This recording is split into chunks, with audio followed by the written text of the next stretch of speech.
Le designer textile, une profession peu connue, restant le plus souvent dans l'ombre du prestigieux et très convoité poste de styliste. Le designer textile intervient en amont des tâches créatives de ce styliste. Notre invité du jour, une designer textile de renom dans le secteur de l'ameublement, a décidé de prendre également la casquette de styliste en lançant sa marque de vêtements. Bonsoir Aïda Duplessis, merci d'être parmi nous. Merci, c'est moi qui vous remercie. Tout le plaisir est pour moi. Mais, Madame Duplessis, je vais commencer par vous poser cette question. Qu'est-ce qui vous a poussé à vous lancer dans le métier de designer textile, très méconnu d'ailleurs? Oui, très méconnu, mais mon histoire elle est un peu particulière, comme beaucoup d'histoires qui doivent en exister aussi. En fait, moi, ça fait 7 ans que je me suis installée en France. Et pour créer Maison AD, Maison Aïda Duplessis, qui est une maison de tissus d'exception pour les architectes et les designers d'intérieur. Et il faut savoir que j'ai grandi avec ma grand-mère, qui avait des tisserands dans la cour quand j'étais toute petite. Et j'ai été très marquée en fait par ces magiciens du tissu, voir comment est-ce que du fil, on se retrouve à tisser un tissu déjà tout fait. C'était assez magique pour moi. Et ces tisserands-là ont beaucoup marqué ma mémoire parce que c'est des gens qui rythment la société à travers les rythmes, le baptême, le mariage. Et ma grand-mère leur faisait faire pas mal de tissus qu'elle mettait dans les trousseaux de mariage. Donc vous travaillez beaucoup avec les tisserands africains, si je travaille beaucoup avec les tisserands africains. Et comme j'ai grandi entre l'Europe et la France, ce qui fait que j'ai une interculturalité, donc j'ai beaucoup voyagé à travers le monde. Là, d'ailleurs, je reviens de Dallas, où je vais voir mes architectes, puisqu'on travaille beaucoup avec les architectes de renom, aussi bien aux États-Unis qu'en France. Et il faut savoir que j'ai été très marquée très tôt par cette interculturalité entre l'Europe et l'Afrique, ce qui fait que j'ai voyagé un peu partout à travers le monde, le Népal, les Philippines, la Belgique, pour aller chiner les matières les plus prestigieuses au niveau des matières premières pour pouvoir les tisser. On peut dire que votre marché, c'est surtout un marché type luxe, hyper luxe. Oui, très luxe. On travaille pour des boutiques de luxe, pour des yachts, pour des résidences, et avec des architectes de renom.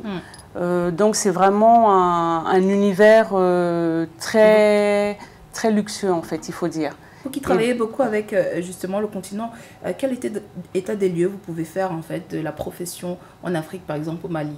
Est-ce que vous pensez que c'est un métier qui devrait être plus valorisé ou du moins qui est apprécié à sa juste valeur? Alors le Mali, il faut savoir que le Mali est un pays de textile, c'est un pays de culture. En Afrique de l'Ouest, je pense que c'est un des très grands pays de textile. Et malheureusement, ce savoir-faire se perd beaucoup. D'où moi la passion d'avoir grandi avec ma grand-mère.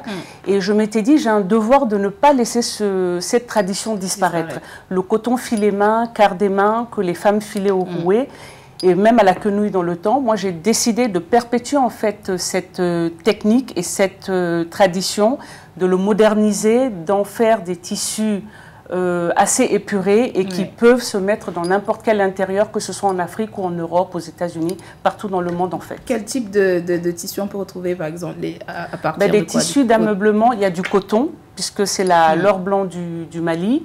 Donc on tisse beaucoup de coton pour des intérieurs au Mali.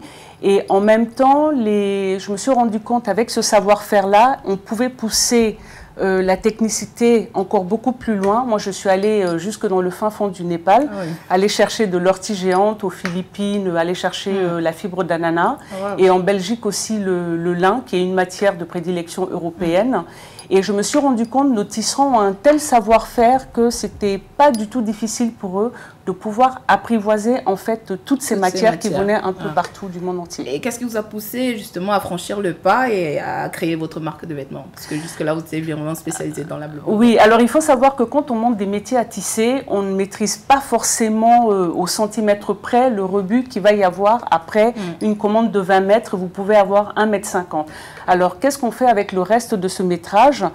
On s'est dit, dans un esprit éco-responsable, mon fils Duplessis Christian qui travaille avec moi, on s'est dit pourquoi ne pas lancer une marque de vêtements et d'accessoires avec ces tissus prestigieux pour que ce soit aussi accessible à une certaine clientèle, et dans le souci de ne pas polluer, parce qu'il faut savoir que le textile, après le pétrole, c'est le 2e pollueur au monde, on s'est dit c'est de lancer une petite collection capsule avec des tissus très beau. Et l'interculturalité a fait qu'avec le coton et certains tissus sociaux du Mali, nous avions voulu faire des kimonos japonais, puisque moi, il n'y a pas de frontières, des kimonos, des robes, des sacs et des chaussures.